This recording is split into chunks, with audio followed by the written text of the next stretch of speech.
அவன் உள்ளம் துடித்தது. அவளை வாரி அணைக்க தோன்றியது. நான் இருக்கேண்டி என அவள் கண்ணீர் துடைக்க தோன்றியது. இருக்கது ஒரு வாழ்க்கை சார். அதில் எதுக்கு மற்றவங்கள காயப்படுத்தணும்? அவங்க நமக்கு கஷ்டத்தை கொடுத்தாலும் நம்ம அவங்களுக்கு லவ் தான் கொடுக்கணும். கொடுக்கறவங்க கெட்டு போக மாட்டாங்க சார். உங்களுக்கு இன்னும் ஒரு முக்கியமான இடத்த காட்டணும், வாங்க என்று அவள் அவனை அழைத்து வந்த இடம்தான் அந்த குடில்கள் நிறைந்த இடம். அவள் எதற்கு இங்கு அழைத்து வந்தாள் என்று ராவணன் அவளை புரியாமல் பார்த்தான். நீங்க ஒரு பார்ட்டி வச்சா எவ்வளோ செலவு பண்ணுவீங்க சார்? ஒரு 50 லட்சம் இல்லை அதுக்கு மேலே. உங்களோட ஷர்ட் விலை என்ன சார்? 25K. உங்களோட ஒன் டே ட்ரிங்க் செலவு என்ன சார்? 50K.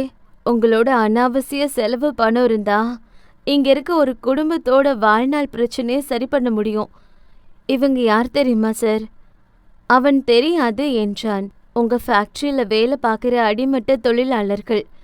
உங்க கம்பெனியில் இவங்களுக்கு பேசின ஒழுங்கான சம்பளத்தை கொடுத்தாலே இவங்க 3 நேரம் நிம்மதியா சாப்பிட முடியும். நீங்க இப்ப சொன்னீங்களே ஒரு வார்த்தை, முதலாளி தொழிலாளிய பார்த்துக்கணும்னு. அது உண்மைனா உங்களால முடிச்சு ஏதாவது ஒன்று இவங்களுக்கு செய்யுங்க, அது போதும். இங்க இருக்க பல குடும்பத்து பசங்க கூட உங்க கம்பெனி வேலைக்கு தான் வர்றாங்க.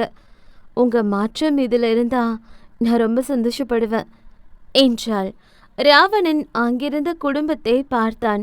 உடுத்த கூட ஒரு நல்ல உடை இல்லாமல் கிழிந்த ஆடையுடன் சுற்றி கொண்டிருந்தார்கள். மழை வந்தால் படுக்க கூட இடமில்லாத ஓலை குடிசை அனைத்தும். நிஜமாக இவ்வளவு நாள் இவர்கள் தங்கள் கம்பெனியில்தான் வேலை பார்க்கிறார்கள் என்பது கூட அவனுக்கு தெரியாது. மாற்றம் என்பது மனதில் மட்டுமல்ல, செயலிலும் வரவேண்டும் என உணர்த்திவிட்டு செல்கிறாள். ராவணன் அவளை திரும்பி பார்த்தான். ஏன் ஒவ்வொரு நாளும் அவள் தனித்துவமாக தெரிகிறாள் என்று. அந்த விட்டத்தை வெறித்து பார்த்தபடி படுத்திருந்த நண்பனை தட்டி அழைத்தான் கவின். என்னடா ஆழ்ந்த சிந்தனையில் இருக்க? நான் ஒன்று கேட்கவா? கேளுமச்சி என்றான் லெக் பீஸை எடுத்து கடித்தபடி. நீ எனக்காவது பசியில் 3 நேரமும் சாப்பிடாம இருந்திருக்கியா? கவின் சிரித்தான். நமக்கு தான் பசினா என்னன்னே தெரியாதே மச்சி என்றான் அந்த பிரியாணி எடுத்து வாய்க்குள் திணித்தபடி.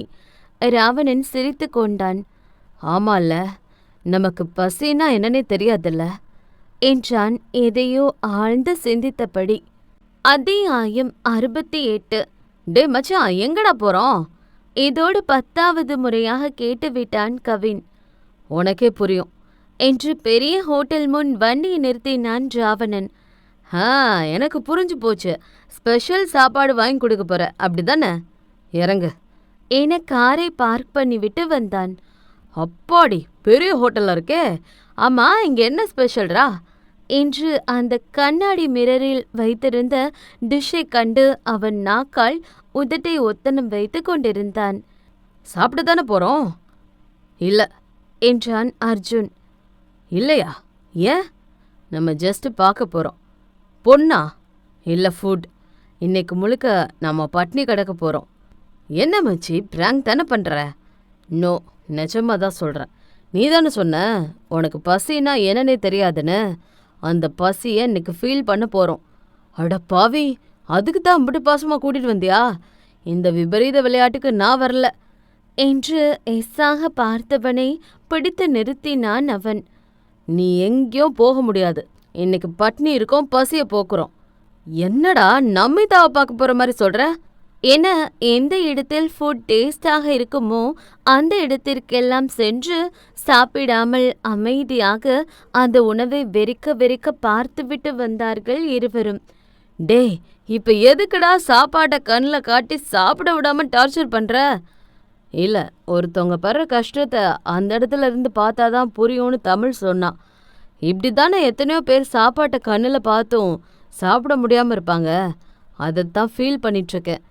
நீ ஃபீல் பண்ணுறியோ இல்லையோ, ஆனால் உன் கூட வந்ததுக்கு நான் ரொம்ப ஃபீல் பண்ணுறேன். இப்படி இருவரும் காலையிலிருந்து மாலை வரை உண்ணாமல் இருந்தார்கள். வெறும் தண்ணியை மட்டுமே குடித்து கொண்டிருந்தார்கள். டே, எனக்கு மினரல் வாட்டர் மட்டும்தான்டா குடிச்சு பழக்கம். நான் இந்த லோக்கல் வாட்டர்லாம் குடிக்க மாட்டேன் என்றான் கவின். வேணும்னா குடி, இல்லைனா இதுவும் கிடைக்காது. ஐயோ, குடுடா என மடமடவென வாங்கி குடித்தவனுக்கு வயிற்றில் என்னவோ ஒரு சத்தம். மச்சி, வயிற்றுக்குள்ள யாரோ தபேலா வாசிக்கிற மாதிரி ஒரு சத்தம் கேக்குது. அதுக்கு பேர் என்ன மச்சி? ராவணன் சிரிப்புடன் சொன்னான். அதுக்கு பேர் தான் பசி. ஓ, இதான் பசியா? என்றவன் வாழ்வில் நிஜமாகவே முதல் முறை பசியை உணர்கிறான். அவன் மட்டுமா? ராவணனும் தான். அதான் பசி வந்துருச்சு, வாடா சாப்பிடுவோம். இல்ல, இன்னைக்கு முழுக்க சாப்பிடக்கூடாது. டே பாவி, வயிற்றுக்குள்ள என்னமோ பண்ணுது, வாடா என்று உருண்டு பிறண்டவனை அவன் விடவே இல்லை. ஒரு கட்டத்துக்கு மேல் பசி தாங்காமல் அந்த பார்க் பக்கம் சுருண்டு படுத்து விட்டான் கவின். சில மணி நேரங்கள் கழித்து அவன் தோளை தட்டினான் ராவணன். இது சொர்க்கமா இல்ல நரகமா என்றான் கைகளால் துளாவி. வா சாப்பிடலாம். சபா புண்ணியவனே, இப்போது மனசு இறங்குனியே என கும்பிடு போட்டு இருவரும் சாப்பிட சென்றால் அங்கே ஒரு கடை கூட இல்லை. ஐயோ, மொத்தமா இழுத்து மூடிட்டானுங்க. பசி தாங்க முடியலையே, செத்துருவன் போல இருக்கு. வயிற்றுக்குள்ள மெஸ்ஸி ரெனால்டாலாம் ஃபுட்பால் ஆடுற மாதிரி இருக்கே என புலம்பி தள்ளிவிட்டான். இதில் கொடுமை என்னவெனில் அவர்கள் வண்டியும் ஓரிடத்தில் டீசல் இல்லாமல் நின்றுவிட. டேய், உண்மையை சொல்லு, என் மேல எத்தனை வருஷம் கோபம் உனக்கு? என்றான் வயித்தை பிடித்து உருண்டபடி. ராவணன் திரும்பி பார்த்தான். பக்கத்தில்தான் தமிழ் தங்கியிருக்கும் வீடு. உனக்கு சாப்பாடு தானே வேணும், வா என்று அவளை குண்டுக்கட்டாக தூக்கி கொண்டு தமிழ் வீட்டின் கதவை தட்டினான். நல்ல உறக்கத்திலிருந்து முதலில் கண் விழித்தது ரம்யாதான். கலைந்து கிடந்த கூந்தலை அள்ளி கொண்டை போட்டவள் கதவை திறக்க வாசலில் ராவணன் கவினை தூக்கி கொண்டு வந்து நின்றான். அவள் மணியை பார்த்தாள். நள்ளிரவு 2 என்று காட்டியது. யாரடி என்றபடி தமிழும் தூக்கம் கலைந்து விட்டாள். மச்சி, எங்க இருக்கோம்? நரகத்துக்கு வந்துட்டோமா என்று அரைக்குறையாக கண்ணை முழித்து பார்த்த கவின் அங்கே நின்ற ரம்யாவை பார்த்தான். யாரு மச்சி இது? குண்டோதரியா இல்ல மண்டோதரியா? அப்ப நம்ம நரகத்துக்கே வந்துட்டோமே என்றவனை முறைத்து பார்த்தாள் ரம்யா. உள்ள வாங்க என்றாள். தன் நீல முடியை அள்ளி முடிந்தபடி தமிழ் எழுந்து வந்தாள். அந்த சத்தம் கேட்டு கீழ் வீட்டில் இருந்த அசோக் கூட மாடிக்கு ஓடி வந்தான். யாரோ திருடர்கள்தான் வந்து விட்டார்களோ என்று அவன் கட்டையுடன் ஓடி வந்திருந்தான். ஒன்னும் பயப்படாதீங்க, நான் பாத்துக்கிறேன் என்று அவர்களை அடிக்க அசோக் கட்டையை ஓங்கிவிட, ஐயோ பேய் என்று கத்திவிட்டான் கவின். அசோக் ஓங்கிய கட்டையை அப்படியே கீழே போட்டான். சார், நீங்களா என்றான் ராவணனை கண்டு பவ்யமாய். தமிழும் அப்பொழுதுதான் அவர்களை கவனித்தாள். என்ன சார் இந்த நேரத்துல? கவின் என்னமோ போதை போட்டவனைப் போல இருந்தான். இங்க ஏதாவது சாப்பிட இருக்குமா என்றான் கொஞ்சம் தயங்கி. ரம்யாவும் தமிழும் ஒருவர் முகத்தை ஒருவர் மாறி மாறி பார்த்து கொண்டார்கள். மாச கடைசி என்பதால் இன்றுதான் மொத்தமாயிருந்த அனைத்தையும் துடைத்து போட்டார்கள். அவர்கள் அப்படியே அசோக்கை திரும்பி பார்க்க அவன் கூட இருந்த கடைசி கரண்டை மாவை ஊற்றிதான் சாப்பிட்டு விட்டு உறங்கினான். இருந்தும் பசியில் வந்தவர்களை இல்லை என்று சொல்ல அவர்களுக்கு மனமில்லை. உப்மா ஓகேவா சார்? நீங்க ரசத்துல விஷத்தை கலந்து கொடுத்தாலும் ஓகே தான் என உளறிக் கொண்டிருந்தான் கவின். 10 நிமிஷத்துல ரெடி பண்ணிற என தமிழ் ரவையை வறுத்தாள். ரம்யா வெங்காயம், பச்சை மிளகாய், கேரட்டை நறுக்கினாள். ராவணன் அந்த வீட்டை சுற்றி பார்த்தான். அவள் சொன்னது போல அவன் வீட்டின் பாத்ரூம் சைஸ் கூட இல்லை அந்த வீடு. ராவணன் கண்கள் அங்கே நைட்டில் சமைத்து கொண்டிருந்த தமிழ் பக்கமாய் சென்றது. நைட்டில கூட என் ஆளு செமையா இருக்காள என அவன் வாய்க்குள் முணுமுணுத்து கொண்டதை கவின் காது கேட்ச் பண்ணி விட்டது. என்ன போட்டு தள்ள பார்த்துட்டு உனக்கு சைடு கேக்குதா மச்சி? உண்மையை சொல்லு, அவளை நைட்டில சைட் அடிக்கதா என்ன பசியில கொல்ல பார்த்தியா? அதெல்லாம் அவன் கேட்டால்தானே. அவன்தான் அங்கே அழகு சில்லையாக சமைத்து கொண்டிருந்தவளை ரசித்து பார்த்து கொண்டிருந்தானே. யதார்த்தமாக திரும்பிய தமிழ் கண்களும் அவன் பார்வை தன் மீதிருப்பதை கண்டு கொண்டது. ஆமா சார், நான் கேட்கணும்னு நினைச்சேன். உங்களுக்கு ராவணன்னு யாராவது தெரியுமா என்றாள் ரம்யா ராவணனை பார்த்து. இதை கேட்டு கவினும் தமிழும் பதட்டமாய் அவளை திரும்பி பார்த்தார்கள். ராவணன் பதில் சொல்லும் முன்னே அவனுக்கு முந்திக் கொண்டு பதில் சொன்னான் கவின். இல்ல, அவருக்கு தெரியாது என்றான் வேகமாய். நான் அவர்கிட்ட தானே கேட்டேன், நீ ஏன் முந்திக்கிட்டு பதில் சொல்ற? யார் சொன்னா என்ன, உனக்கு பதில் தேவைதானே? அதுக்கு இல்ல சார், அந்த பேர்ல இருக்க யாராவது ஒருத்தனை உங்களுக்கு தெரியுமா? ஏன் என்றான் ராவணன் நெற்றியை நீவியபடி. அந்த எடுபட்ட பையன் என் கையில கிடைச்சான், அவன் மண்டைய பொழந்து மாவளுக்கு வைக்கத்தான். என் ஃப்ரெண்டு கிட்ட அவன் ரொம்ப வாலாட்டி வச்சிருக்கான், அவன் வாழை ஒட்ட வெட்ட வேணாமா என்றாள் கோபமாய். ரவையை கிண்டி கொண்டிருந்த தமிழ் பதட்டமாய் பார்த்தாள் அவனை. ஓஹோ என்றான் ராவணன் கொஞ்சம் நக்கலாய். அவன் மட்டும் என் கையில கிடைச்சான், அவன் செத்தான் என்றாள் தக்காளியை கையால் நசுக்கியபடி. மச்சி, மறந்தும் வாயை திறந்துடாத, அப்புறம் உப்புமால விஷத்தை கலந்தாலும் கலந்துருவா. அவ என்னவே போட்டு தள்ள பார்த்தவ என்றான் கவின் கொஞ்சம் ஹஸ்கி வாய்ஸில். இப்ப எதுக்கு அவனை பத்தி பேசிட்டு, அவன் ஒரு பொறுக்கி பையன் என்றான் கவின். ராவணன் நண்பனை முறைத்து பார்த்தான். மச்சான் கண்டுக்காத, உனக்கு சப்போர்ட் பண்ணி பேசுனா அவ எனக்கு சாப்பாட்டுல பேதி மாத்திரை கலந்தாலும் ஆச்சரியப்படுறதுக்கு இல்ல என்றான் கண்களால் இறைஞ்சி. தமிழ் சுட சுட அந்த உப்மாவை அவர்கள் முன்னே கொண்டு வந்தாள். அவள் தட்டை வைத்துவிட்டு தண்ணி எடுத்து வருவதற்குள் கவின் தட்டில் வைத்த உணவை காலியாக்கி விட்டான். ரொம்ப பசி என்றான் பல்லை காட்டி. தெரியுது என்றாள் அவள் சிரிப்புடன். பசி ருசி அறியாது என்பார்கள், ஆனால் அதற்கு நேர்மாறாக இத்தனை பசியாலோ என்னவோ அந்த உப்மாவை சிறப்பு பட்டியலில் சேர்க்கும் அளவிற்கு அவ்வளவு ருசியாக தெரிந்தது இருவருக்கும். ராவணன் சட்னியை எடுத்துக்கொள்ளவில்லை. அவனுக்கு வைக்காமல் அந்த கார சட்னியை மொத்தமாக கவிழ்த்து குடித்து விட்டானே கவின். ஆமா சார், கேட்க மறந்துட்டேன், உங்க பேர் என்ன என்றாள் மீண்டும் ராவணனை பார்த்து. இவ ஒருத்தி டீச்சர் மாதிரி கேள்வி கேட்டுட்டே இருக்கா என கடுப்பில் வயிற்றை பிடித்தான் கவின். என்னவோ அவனுக்கு வயிறு கலக்குவது போல் இருந்தது. ராவணன் பதில் சொல்லும் முன்னே இந்த முறை தமிழ் முந்திக் கொண்டு சொன்னாள். அர்ஜுன், அர்ஜுன் சார். ஓ, நைஸ் நேம் சார். சரி, அப்ப நாங்க கிளம்புறோம் என கவின் முன்னே செல்ல ராவணன் கண்களாலே தமிழிடம் போயிட்டு வாரேன் என விடை பெற்று இருவரும் அந்த படியை கூட தாண்டி இருக்க மாட்டார்கள். பட்டென கவின் வயிற்றை பிடித்தான். என்னடா வா. மச்சி, வயித்த கலக்கிற மாதிரி இருக்குடா. என்னாச்சு தெரியலையே என வெளியிருந்த பாத்ரூமுக்குள் ஓடினான். ஒரு 10 நிமிடம் கழித்து வயிற்றை பிடித்தபடி வெளியே வந்தவனுக்கு மீண்டும் வயிற்றை கலக்கவே மீண்டும் கக்கூசுக்குள் போவதும் வருவதுமாய் இருக்க சோர்ந்து போய் படிக்கட்டில் அமர்ந்து விட்டான். ரம்யா அவன் பின்னே வந்து நின்றாள். என்ன சாரே, நிக்காம போகுது போல, அப்போ பேதி மாத்திரை நல்லாதான் வேலை செய்யுது என்றாள் கிண்டலாய். எது, பேதி மாத்திரையா? ஆமா, டெலிவரி பண்ண போன இடத்துல ஒருத்தன் ரொம்ப வாலாட்டினான், அதான் அவனுக்கு பேதி மாத்திரை கலக்கலான்னு பார்த்தேன். ஆனா அளவு தெரியல. எப்படி செக் பண்ணலான்னு தேடிட்டு இருந்தப்பதான் நீ வசமா சிக்குன. அதான் ஒரு செக்கிங்க போட்டேன். பரவாயில்ல, நல்லாவே வேலை பண்ணுது என்றாள் நக்கலாய் சிரித்து. அடி சண்டால பாவி, செக்கிங் பண்ண நான் என்ன சர்வீஸ் வண்டியா உன்ன என்றவனுக்கு திட்டக்கூட முடியவில்லை. வயிற்றை கலக்கிவிட பாத்ரூம் நோக்கி தெரித்து ஓடினான். அத்தியாயம் 69.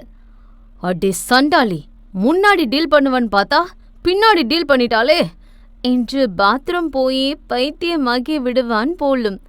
மச்சி, ஏதாவது பண்ணடா என்றான் படியில் தலைகீழாய் கவிழ்ந்து கிடந்தபடி.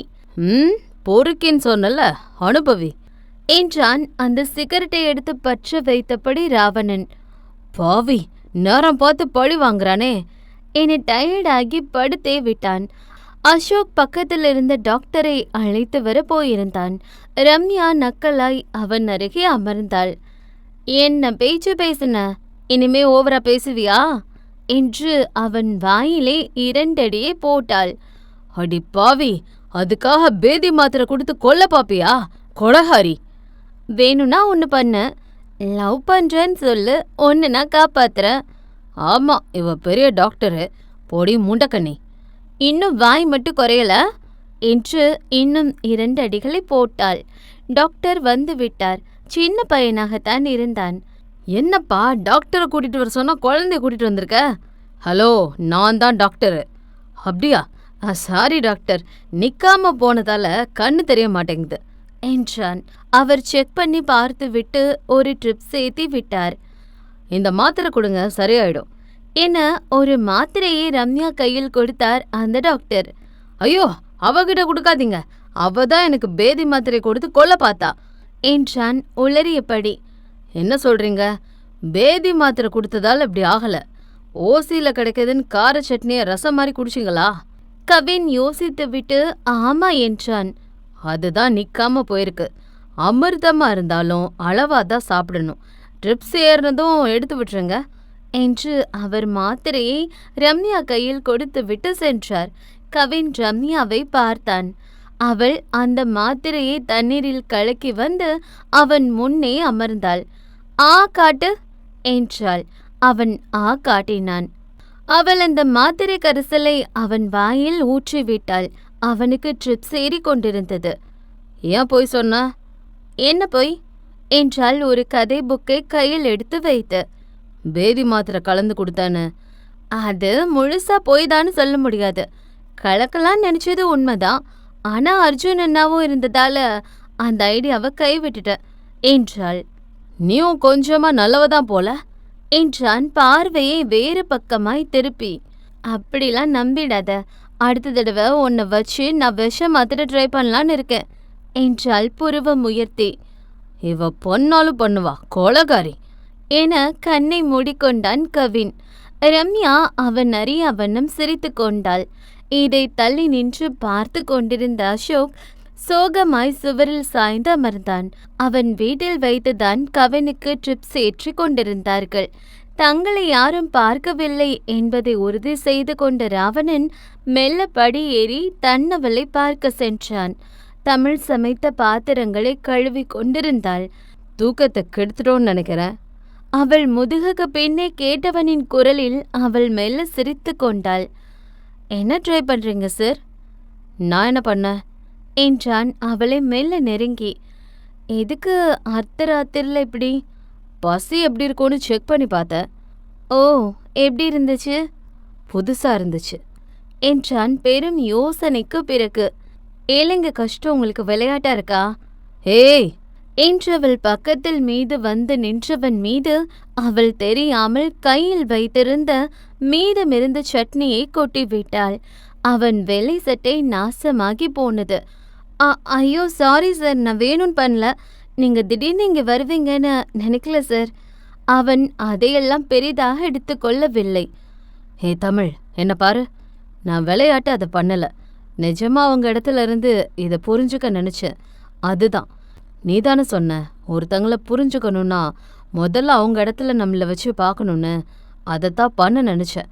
அவன் பார்வையின் வீரியம் அவளை என்னவோ செய்ய பட்டென பார்வையை வேறு பக்கமாய் திருப்பிக் கொண்டாள். இருங்க, நான் சட்டையை தொடச்சு விடுறேன் என்று அவன் பக்கம் நின்று அந்த சட்னியை துடைத்து கொண்டிருந்தாள். அவன் அருகே அவள், அதுவும் அத்தனை நெருக்கமாக. சாயம் பூசாத சிவந்த இதழ்கள், மேக்கப் இல்லாத மாசுமறிவற்ற முகம், குத்தி கிழிக்கும் கோர்வெளிகள் என அவன் கண்கள் அவளை இன்ச் பை இன்ச்சாக அளந்து கொண்டிருந்தது. கியூட். அவன் இதழ்கள் முணுமுணுத்து கொண்டது. ஆ, அவள் சிப்பி இதழ்களை விரித்து அவள் குண்டு கண்களை உருட்டி அவனை நிமிர்ந்து பார்த்தது அவள் முகம். அந்த சிப்பி சிவந்த இதழை கவ்வி இழுக்க துடித்த இதயத்தை அடக்கத்தான் அவனுக்கு பெரும் பாடாகி போனது. என்ன என்றான் அவன் புருவத்தை உயர்த்தி. இப்ப என்னமோ சொன்னீங்களே? இல்லையே. அவன் நாக்கை சுழற்றினான். நான் கேட்டேனே. அவன் உயரத்திற்கு அவள் அண்ணாந்துதான் பார்க்க வேண்டியதாக இருந்தது. ஓ, என்ன கேட்ட? என்னமோ கியூட்னு சொன்னீங்களே? அப்போ கேட்டுருச்சு. எது சொன்னீங்க? அவள் வெளியே விரித்து கேட்டாள். ஐயோ, அவனுக்குத்தான் அந்த குண்டு கண்களையும் அவள் சிவந்த இதழ்களையும் கண்டு அவளை அள்ளி அணைக்காமல் இருக்க பெரும்பாடாக இருந்தது. இத்தனை நெருக்கத்தில் அவள் இருந்தும் அவளை தீண்ட முடியாமல் மனம் தவித்தது. ஆமா, கியூட் தான். யாரு? நீதான். என்ன? ஐ மீன் நீதா அம்பானி. வாட்? அம்பானி ஒய்ஃப். இந்த வயசுலயும் எவ்வளோ கியூட்டா மெயின்டைன் பண்றாங்கல்ல. அப்படியே பிட்டை மாற்றி போட்டான். நிஜமா அவங்களதான் சொன்னீங்களா? பின்ன வேற யாரையும் சொல்லணும்னு நினைச்சியா? ஆஹா, இல்ல, நான் சும்மா கேட்டேன். என தலையை கவிழ்த்து கொண்டவளுக்கு அவன் கண்ணை பார்க்கவே என்னவோ போல் இருந்தது. அந்த கரை வேறு போவேனா என்று அடம் பிடித்தது. அவன் விடும் மூச்சுக்காற்றின் சத்தம் கூட கேட்கும் அளவுக்கு அங்கே நிசப்தமாக இருந்தது. ஒவ்வொரு முறை அவள் தண்ணீர் தொட்டு துடைக்கும் பொழுதும் அவன் மேனி அவளுக்கு காட்சி பொருளாகிக் கொண்டிருந்தது. அவனும் எவ்வளவுதான் அவனை கட்டுப்படுத்த நினைத்தாலும் அவள் மீதிருந்து வந்த அந்த மஞ்சள் மற்றும் ஏதோ பிரத்யேகமான நறுமணமும் உடன் சீகக்காய் நறுமணமும் அவனை ஏதோ செய்தது. என்ன பர்ஃப்யூம் யூஸ் பண்ற என்றான் கண்களை மூடி சுவாசித்தபடி. நான் பர்ஃப்யூம் யூஸ் பண்ண மாட்டேன் சார். அப்போ என்னமோ வித்தியாசமான ஸ்மெல் வருதே. அது குளியல் பொடி சார். பாசிப்பயிறு, கடலை மாவு, ரோஸ் பெட்டல்ஸ், மஞ்சள், சந்தனம், இப்படி பல பொருளை சேர்த்து அரைச்சு அதை தான் யூஸ் பண்ணுவோம். அதான் அப்படி ஸ்மெல். ஓ, நைஸ் என்றவன் அதை ஆழ சுவாசித்தான். அவளின் நெருக்கம் கொஞ்சம் கொஞ்சமாக அந்த நல்லவனை மாற்றிக் கொண்டிருந்தது. அவன் கரம் மெல்ல அவள் இடை நோக்கி நகர்ந்தது. அவளை அணைக்க சொல்லி அவனுக்குள் இருக்கும் கெட்டவன் அவனை மெருகேற்றி கொண்டிருந்தான். அவ உனக்கானவ. அவளை ஹக் பண்ண, கிஸ் பண்ண உனக்கு எல்லா உரிமையும் இருக்கு. இல்லை, அவகிட்ட இன்னும் நான் ப்ரப்போஸ் பண்ணவே இல்லை. So what? அவ உன் லவ்வை நிராகரிக்க மாட்டா. உன்னை யாரும் வேண்டான்னு சொல்லவே மாட்டாங்க. ஸோ அவ உன் உரிமை. அவளை ஹக் பண்ணு. நோனோ, இப்பவே ஹக் பண்ணு. அவள் லிப்ஸை பாரு. அதை கிஸ் பண்ணணும்னு உனக்கு தோணலையா? அதை டச் பண்ண உன் மனசு சொல்லலையா? அவள் உனக்காக பிறந்தவ. அவளை டச் பண்ண உனக்கு மட்டும்தான் உரிமை இருக்கு. கமான், ஹக் பண்ணு, கிஸ் பண்ணு என்று அவன் மனமும் மூளையும் மாறி மாறி வாதிட்டு கொள்ள அவன் கரம் மெல்ல உயர்ந்தது. அவள் இடையோடு சேர்த்தணைக்க போன சமயம் பட்டென விலகினாள் தமிழ். அவன் கனவுலகிலிருந்து வெளிவந்தான். இது போக மாட்டேங்குது சார். நீங்க ஷர்ட்டை கழட்டி கொடுங்க, நான் வாஷ் பண்ணி தரேன். இல்லை இல்லை, வேணாம் என்றான் அவன் கொஞ்சம் ஏமாற்றமாய். அணைக்க முடியவில்லையே என்று கவலை போலும். காஸ்ட்லி ஷர்ட் வேற, கழட்டி கொடுங்க சார். நீங்க அது வரைக்கும் பாட்டு கேளுங்க என்று அவள் டிவியை ஆன் பண்ணிவிட்டு திரும்பும் வேளை ராவணன் அவன் சட்டையை கழட்டி இருந்தான். கடும் உடற்பயிற்சியின் விளைவால் பறந்து விரிந்த மார்பு, ஆர்ம்ஸ் ஃபிட் கைகள், கட்டிங்ஸ் பாடி என ஆணழகனாய் நின்றவனைக் கண்டு ஒரு நொடி தடுமாறியவள் கண்களை தாழ்த்தி கொண்டு அந்த சட்டையை வாங்க கையை நீட்டினாள். அவன் சற்று தொலைவில் நின்றான். அவள் மெல்ல அந்த சட்டையை வாங்க ஓரடி எடுத்து வைக்க பக்கத்தில் ஊற்றி இருந்த தண்ணீர் பட்டு அவள் கால் வழுக்கி விட்டது. அம்மா என்று சத்தத்துடன் விழப்போனவளை அவள் இடையோரம் இறுக்கி தாங்கி பிடித்தது அவன் கரம். அதே நேரம் அந்த டிவியில் ஒலித்தது அந்த காதல் பாடல். உருகுதே மருகுதே ஒரே பார்வையாலே உலகமே சொல்லணுதே உன்னை பார்த்ததாலே தங்கம் உருகுதா அங்கம் கரையுதா வெக்கம் உடையுதா முத்தம் தொடருதா சொக்கி தானே போகிறே மாமா கொஞ்ச நாளா. அம்புழியில் நனைந்து சந்திக்கிற பொழுது அன்பு கதை பேசி பேசி விடியுது இரவு. ஏழு கடல் தாண்டித்தா ஏழு மலை தாண்டித்தா கருத்து மச்சான் கிட்ட ஓடி வரும் மனசு. நாம சேர்ந்து வாழும் காட்சி ஓட்டி பார்க்கிற காட்சியாவும் நெசமா மாற கூட்டி போகிற சாமி பார்த்து குந்திடும் போதும் நீதானே நெஞ்சில் இருக்க. அவள் இடையில் அவன் கரம், அவன் கழுத்தோடு கட்டி அணைத்திருந்தது அவள் கரம். இருவரின் விழியும் ஒரே நேர்கோட்டில் ஒரே சேர துடிக்கும் இதய துடிப்பு என தடுமாறிக் கொண்டிருந்தது மனம். அத்தியாயம் 70. அந்த கண்களில் விழுந்தவன் மீண்டெழ முடியாதோ என எண்ணும் அளவுக்கு மீள முடியா புதைக்குழி கண்களுக்கு சொந்தக்காரியுடன் நீண்டது. இருவருக்குமான நிமிடமும் குறைந்தது இருவருக்குமான நெருக்கமும். அவன் மெல்ல அவன் இடையில் இறுக்கம் கொடுத்து அவளை அணைக்க முயன்ற சமயம் பட்டென அவன் சிந்தையில் உதித்தது, இது சரியான நேரமும் இல்லை, அவன் செய்ய போவது சரியான செயலும் இல்லை என.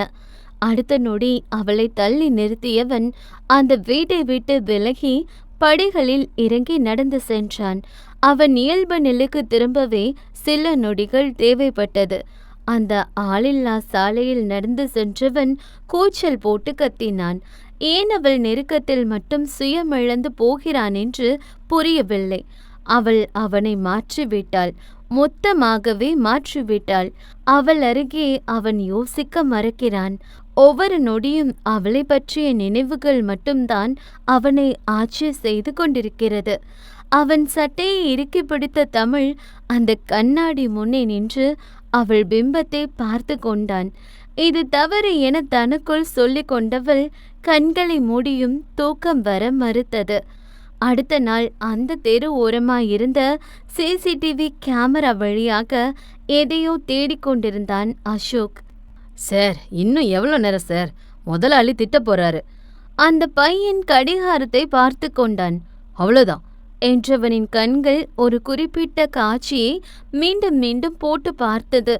அவன் நினைத்தது சரிதான். நேற்று ஒன்றும் அந்த கார் தெரியாமல் மதியை இடிப்பது போல் வரவில்லை. அது வேண்டுமென்றேதான் இடிக்க வந்திருக்கிறது. அவன் கார் நம்பரை பார்க்க முயன்றான். ஆனால் அது தவறான நம்பர் பிளேட்டாக இருந்தது. பிளான் பண்ணி தான் வந்திருக்கானுங்க என்று எண்ணிக்கொண்டவன் அடுத்து சென்றது மதியை தேடித்தான்.